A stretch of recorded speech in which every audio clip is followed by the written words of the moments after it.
For our RIV communities, we want to take some time to engage in what I like to call look back, look up, and look ahead. The purpose too is evaluate the year 2022 and learn from it with a heart of gratitude, humility, and worship. It's about seeing God's hand in your life over the last year and seeing more of what He is doing and what He may want you to know. Lastly, it's looking ahead to 2023 with anticipation of what God will do and how He's calling us to walk in faithfulness, wisdom, and diligence as we trust in Him. I think it's easy to live life without reflection, and when we do, we forget. And when we forget, we get into trouble. I love this passage in Hebrews 2, verse 1. It says, "For this reason, we must pay attention all to more to what we have heard so that we will not drift away." And the reason is in the first chapter, which is the gospel. And what the writer is saying is when we lose sight of the gospel, we drift. And when we drift, bad things happen. Much like the undertow current on Lake Mission, where people drowned every year, drifting can happen without our awareness and cause major problems in our life. It's our nature to do this. We all forget, we all drift. And we see this theme throughout the Bible, and in particular the nation of Israel. The book of Judges was a time of forgetting and drifting. The book ends with this thought. In those days there was no king in Israel. Everyone did whatever seemed right to him. There was this pattern playing out in the time of Judges. God provides and protects Israel. They prosper. Then they forget God and drift into sin. God sends them into servitude by other nations. They repent. They cry out back to God. He delivers them. They prosper. And guess what? You got it. They repeat the cycle again. And unfortunately, this cycle repeats 7 times just in the book of Judges.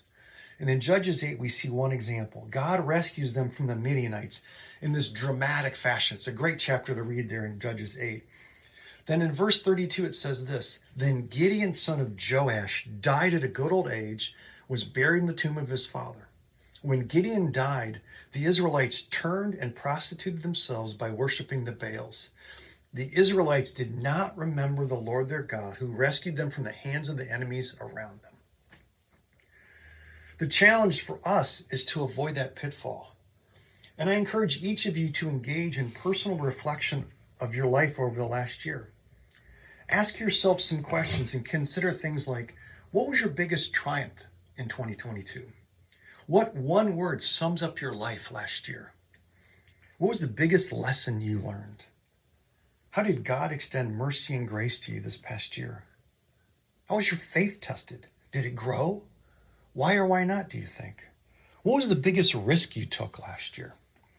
Jot some of these thoughts on paper. If you journal, put them in your journal. Then continue to look up and ask yourself, how have you seen God at work in your life in 2022? What are you most grateful to the Lord for this past year? What one thing did you learn about God? One thing you learned about yourself?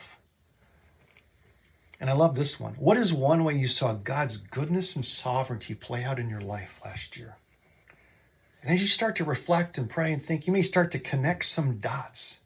And as you do, I encourage you to give thanks, to pray, to reflect, and then pivot to looking ahead.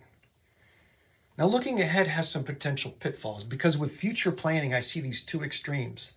People who do no planning or have this fatalistic view of the future and say, what's the point? Whatever's going to happen is going to happen.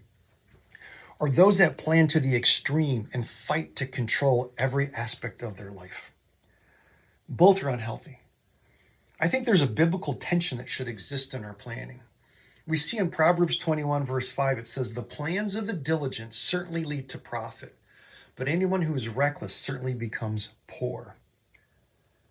On the other side, James 4, verse 13 says, "Come now, you who say, today or tomorrow we'll travel to such and such a city, spend a year there, do business and make a profit.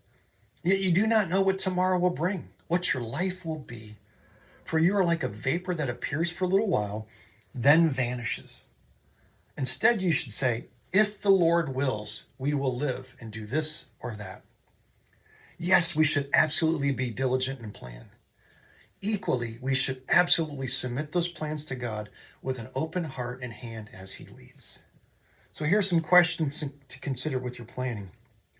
Where do you need to trust the Lord more this next year? What would you like to achieve the most in 2023?